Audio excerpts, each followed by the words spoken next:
Assalamualaikum warahmatullahi wabarakatuh. Salam sejahtera bagi kita semua. Salam Om Swastiastu, Namo Buddhaya, salam kebajikan, salam presisi. Kepada seluruh masyarakat Indonesia pada hari ini, Kamis 8 Desember 2022, saya selaku Kabag Penum Divhumas Polri akan menyampaikan update terkait dengan informasi Kepolisian Negara Republik Indonesia. Yang pertama, gangguan Kamtibmas tanggal 7 Desember 2022.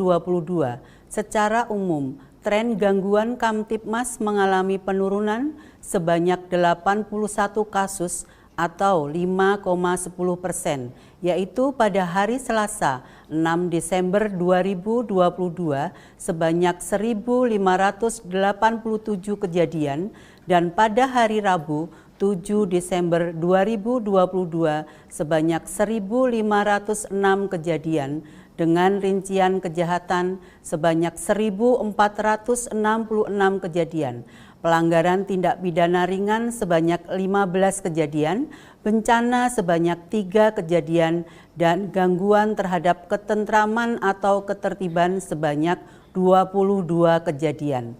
Kemudian, untuk tren kejahatan secara kuantitas mengalami penurunan sebanyak 62 kasus atau 4,06% pada hari Selasa 6 Desember 2022 terdapat 1.528 kasus, sedangkan pada hari Rabu 7 Desember 2022 terdapat 1.466 kasus.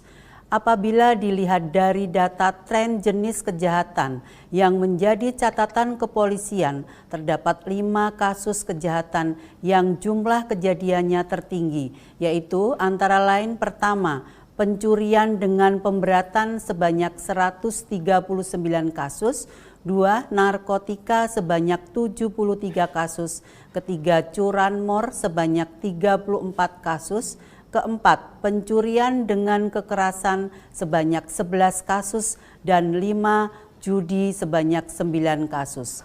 Sedangkan terkait dengan data laka lantas, jumlah kecelakaan yang terjadi sebanyak 503 kejadian dengan rincian korban meninggal dunia 39 orang, korban luka berat 43 orang, dan korban luka ringan sebanyak 420 orang.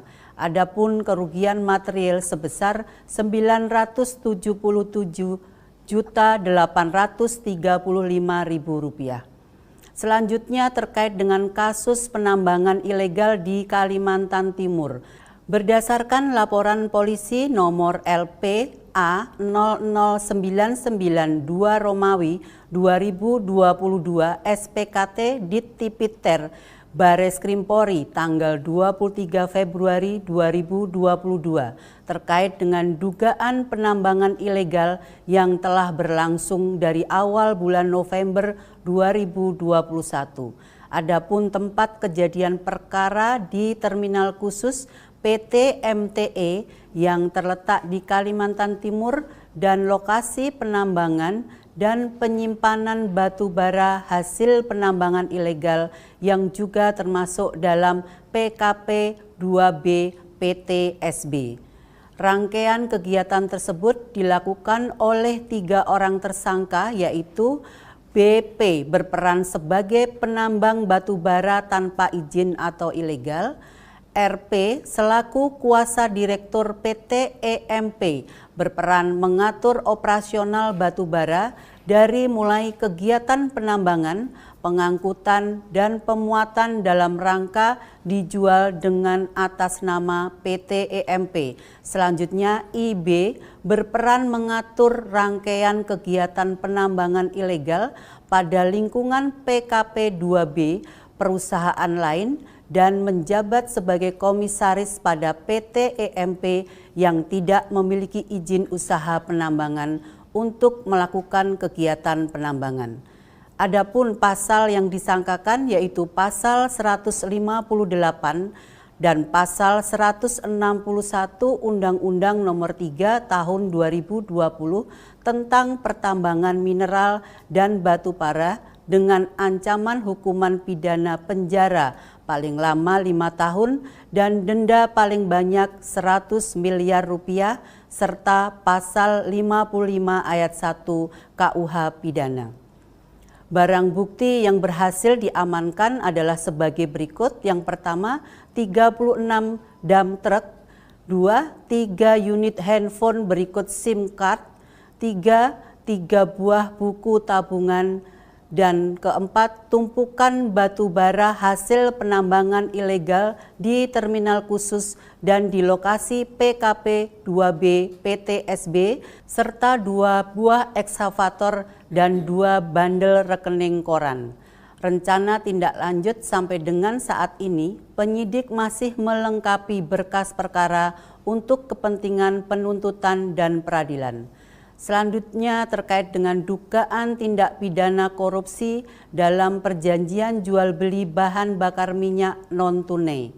Penanganan perkara didasari dengan laporan polisi nomor LP A 0464 8 Romawi 2022 SPKT Dit Tipikor Bareskrim Polri tanggal 15 Agustus 2022. Terkait adanya dugaan perbuatan melawan hukum dan atau penyalahgunaan wewenang dalam proses penjualan BBM secara non-tunai antara PT PPN dengan PT AKT yang terjadi pada tahun 2009 sampai dengan tahun 2012 yang mengakibatkan negara mengalami kerugian sebesar 451,6 miliar rupiah.